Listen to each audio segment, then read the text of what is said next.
Hiwa lang ako ng ganito, oh, baboy. Hiniwa ko lang yung laman.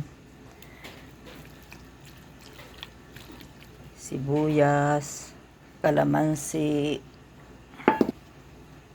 paminta, bawang, oyster sauce, at konting toyo. Halo-haluin lang natin para magbalanse ang lasa. Tapos ibababad lang natin yan ng konting oras.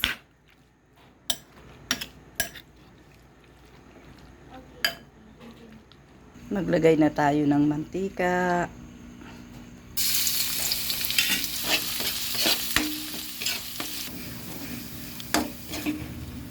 Iinin na natin ang ating pork.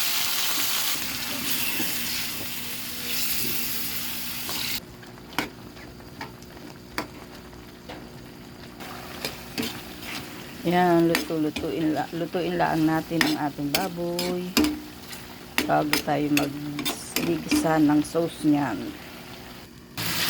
Yan o, luto na ang ating karning baboy. Luto na muna. Saka tayo magigisa ng ating sauce.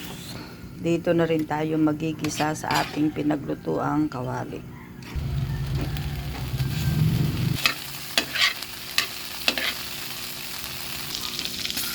Ilagay na natin ang ating mushroom.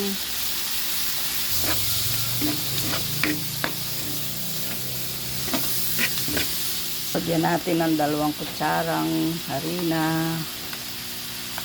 Halu-haluin lang hanggang sa siya ay lumapot. Konting tubig.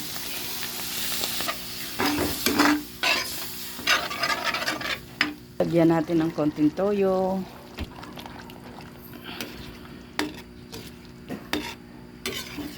Ito na, ating ilagay na natin ang ating pork. Yan, luto na ang ating garlic pepper pork. Yan, nalagyan na natin ng garlic, fried garlic. Hindi magiging garlic pepper pork kung walang garlic fried. Patayin na natin.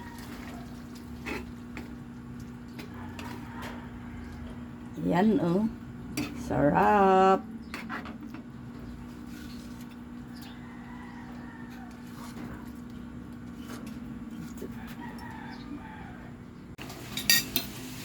Yan, ito ang baon ni Ate Aki. Luto na, kain na tayo. Luto na ang aking garlic pepper pork. Yan, nakain na si Madam.